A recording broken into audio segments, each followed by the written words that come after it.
Can we just take a minute or 10 to discuss how fucking amazing Drive is? Like, I was really surprised when I went into my history and I hadn't covered this, because I know I went through Denis Villeneuve's filmography, and I've reviewed a decent amount of non-horror. And during the COVID lockdown, I thought I had covered this, and I just rewatched it again. I had somebody over and I showed it to them and they loved it, and I was just like, this movie is so great. I love this movie so much. It never gets old to me. I can see, this is one of those films though where I can listen to somebody tell me that they thought this was boring, and I think you know what it is. I think what happened with this movie, this was mismarketed. This is one of the big issues with this film. Now, would the people who disliked it, would they have liked it had it been marketed correctly? Probably not. Like, I feel like this is one of those films, and maybe a second viewing would help for them if they got the tone in mind, because that does happen. I've had that happen to me myself. So maybe not all of them, but I feel like this movie's just what it is, and you're either going to really enjoy the shit out of it or not. It's a Refn film. What do you expect? But I feel like Refn a lot of the times has this kind of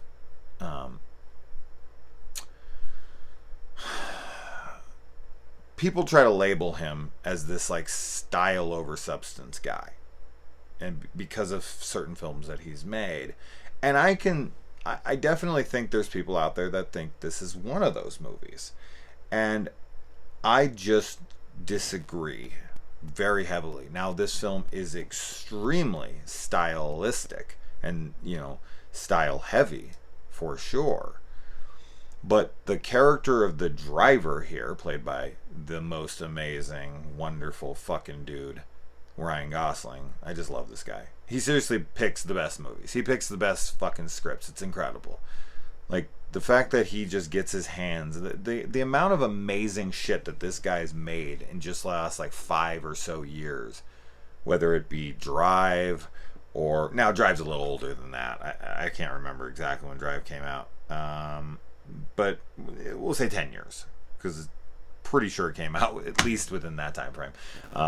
Or La La Land, or Blade Runner 2049, or The Nice Guys, or The Place Beyond the Pines, or, I mean, the guy's fucking phenomenal. Like, legitimately phenomenal. He picks the best roles and just crushes it. And he has such a charismatic way about him that I feel like he could have chemistry with a sock drawer. Like, it doesn't matter what he's working opposite of. He's just gonna carry that scene and make anyone believe that someone's in love with him, because just how couldn't you be? But this character, man, this movie is just so fucking fantastic. I'm not here to talk about it for too long. I'm just hoping that anyone who has not seen it should watch it, and anyone who did see it and thought it was boring, can I ask if you saw a trailer and you thought, like, this is gonna be what Baby Driver ended up becoming, like this action-packed getaway driver movie with lots of car chases and this and that. Like, I completely get that. I completely get that if you went in with that mindset, like, what if you went in to go see a Fast and the Furious movie and it was like this full-blown dramatic event with like these incredible performances, and it was super slow, and there was like almost not a car in it. Even if it was like the greatest movie ever made, you would still walk out of it like, what the fuck did I just watch? Like, that wasn't what I was prepped for. So there is an element of that where you go in with a certain mindset. That's why I think going into movies blind is so good, is because your brain just accepts whatever is presented to you. And I think that that's really cool and really, freeing of these expectations that we have going into films. And I just think this is one example of many of a film that was mismarketed to its detriment. You know, you had the teeny bopper chicks who went in to see this, to see Ryan Gosling, and they were, you know, maybe they were into it because this is first and foremost a romance. I mean, this is a pure romance film. The driver is in love with his neighbor, and he'll do absolutely anything to protect her. And even if this means he has to lose her to her husband, you know, when he returns home from prison. And everyone is so fantastic in this film. I mean, genuinely, this is a masterpiece for me. I love every single thing about it. Like, there's nothing I dislike about this film. The score, the soundtrack, it's beautiful. This whole film is gorgeous. I'm a big Refn fan in general, you know, whether it be the Neon Demon or Bronson or whatever. But Drive is my favorite film of his. And a lot of that has to do, I shouldn't even say a lot of that has to do, because I feel like every aspect is so strong. It's because of those equally. I'll give the most credit to just how cool Ryan Gosling is in this movie. Whether, you know, his outfit or the way he holds himself, or his obsession with his toothpick and his really reserved, quiet dialogue. And I know that he has those roles, like Blade Runner 2049 or something, where he doesn't speak a whole bunch. And maybe people think that's not really that great of acting. But one thing Ryan Gosling is amazing at, too, that I don't feel like he gets enough credit for. I feel like this is a review on how fucking amazing Ryan Gosling is and how much I want him to be my boyfriend. But he's also just this incredibly well-timed comedian. Like, his comedic timing is impeccable. It really is. Now, in this movie's void of almost any comedy. Like, there's very, very little to laugh at here. But I really can't praise this film enough. Whether it be Bryan Cranston, Carey Mulligan, Oscar Isaac, Christina Hendricks, Ron Perlman, freaking Albert Brooks. Did I already say Bryan Cranston? I don't know if I did or not. But whatever. Everybody is awesome in this. And just, like, the shot selection in this film, the storytelling, the visual storytelling at play here. Like, I've watched a few breakdowns and analyses of this film. And man, this film is so expertly crafted.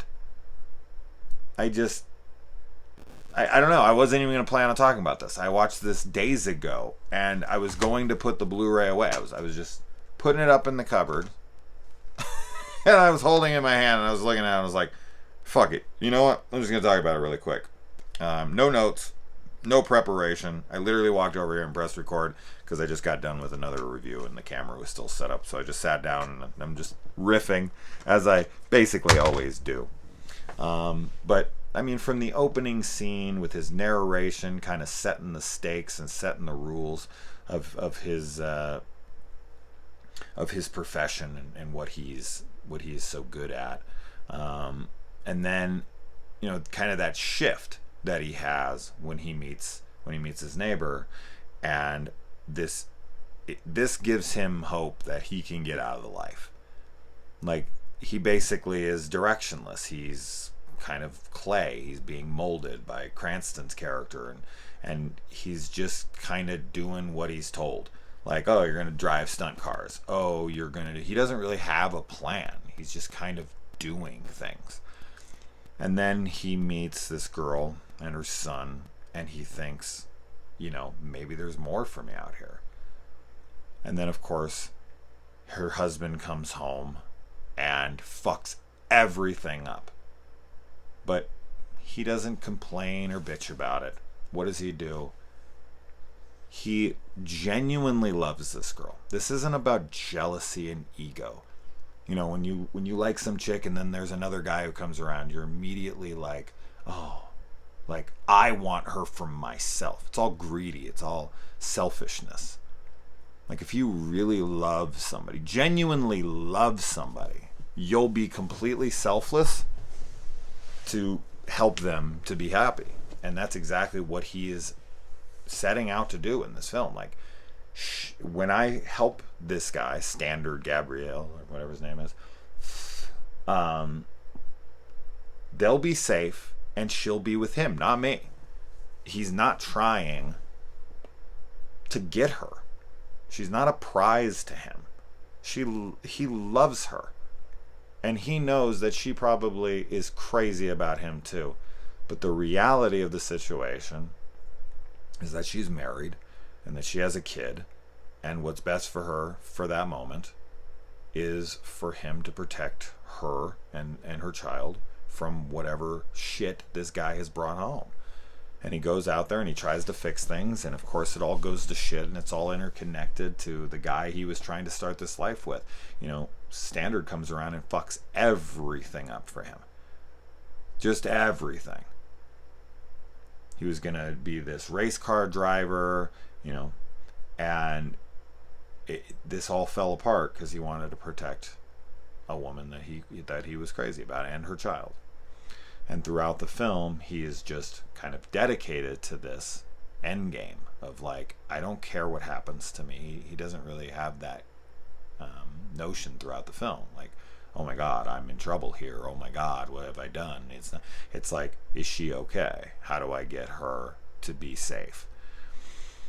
And once he's in all the way, you know, and he is a very dedicated, violent man. And he wants to kind of put that aside.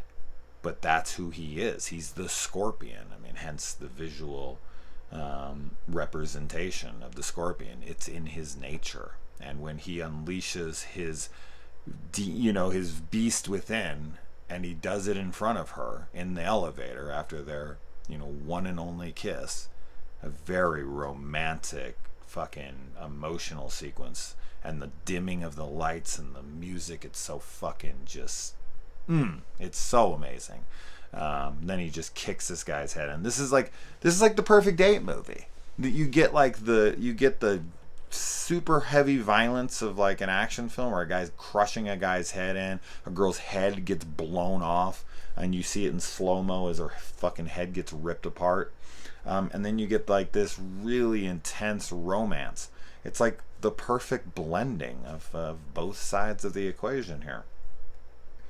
But yeah, and then just kind of the ambiguity. Am I saying that right? Ambiguity. There it is. I knew I was wrong. I was like, this isn't sounding right. The ambiguity, thank you, of the fate of our protagonist here, the anti-hero of the movie, as he literally drives off at the end here, stabbed and bleeding out, and he doesn't believe like she would ever want him again. He leaves that once he has that moment with her in the elevator. He thinks she's done with him, and he makes that phone call like, hey, I just want to let you know, after this is done, you're going to be safe. It's okay. And when he calls Albert Brooks' character, it isn't about him. He doesn't even care. And when Albert Brooks tells him, like, I can't make the same guarantee for you, there's no hesitation. There's no pleading. There's no like, oh my God, what did I do? It's your fuck up. He never points fingers. He's never like, your guy fucked up first. I was just trying to do the right thing. That's not his character. And I just think that's a very unique, rare character, where he's this completely selfless guy who has one goal in mind and will do anything to achieve it. And we do not find out what his fate is. But, I mean, optimistically, I'd love to think that he lived, because he's just that tough. But at the same time, I don't see him going to the hospital. I see him just kind of driving until his body gives out. I feel like that's probably the most realistic, because she doesn't want him and his life is basically over. Like everything he had, everything he was working for is finished. And, you know, the mob is probably going, you know, whoever's left from that. I know they say no one's left, but that dude had people he answered to. That dude had people who worked for him. I just don't feel like there's much life left for him after this. And because he can't have her, what's the point? So he just kind of drives off into the sunset, and it's fantastic. And and of course the sad thing is that she comes to his door like, I do want you, I do want to be with you, I do forgive you, I you know, I'm not afraid of you, you know, and he's not there for it.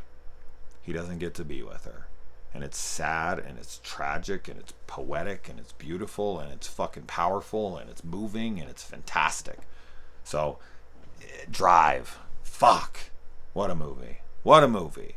Just from an aesthetic standpoint, to an acting standpoint, to a score. I mean, if you're into music, or if you're into cinematography, or you're into visual storytelling, if you're into, like, whatever you're into, man, this is like a fantastic film to study as a film student. I think this is just such a well-crafted film. I just can't say it enough. So anyways, I just wanted to talk about it. You know, I could talk plenty more about the film. I like when he takes the bullet and he puts it to the guy's head and he brings the hammer back. I'm thinking he's bringing that thing down. That would have been great. But just, I love how violent he is, and I love how just dominating he is when he comes into situations. You know, even though Ryan Gosling isn't the biggest guy and this and that, I don't really care. He sells it so well. You know, when he fucking turns to that guy at the diner and he's like, how about this? How about you shut your mouth before I do it for you? I'll kick your teeth down your throat. Like all that shit. Oh, it's so good. It's so good. He's so great. So yeah. What's your favorite Ryan Gosling movie? That's a good question. I'm going to go with La La Land. You guys know how much I love that movie. But fuck, man. It's a tough one. Blade Runner 2049 would be maybe second. This would be somewhere in the top 5 for sure. Maybe number 3, maybe number 2. I don't know, man. With all the shit he's done, Nice Guys, oh man, how can I not put that in the top 3? That's like the funniest movie I've seen in 10 years.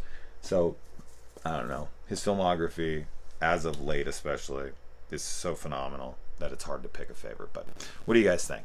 Gosling, yay or nay? If you say nay, you can fuck off. Yeah, top 5 Gosling films. What do you think? Let me know. Adios.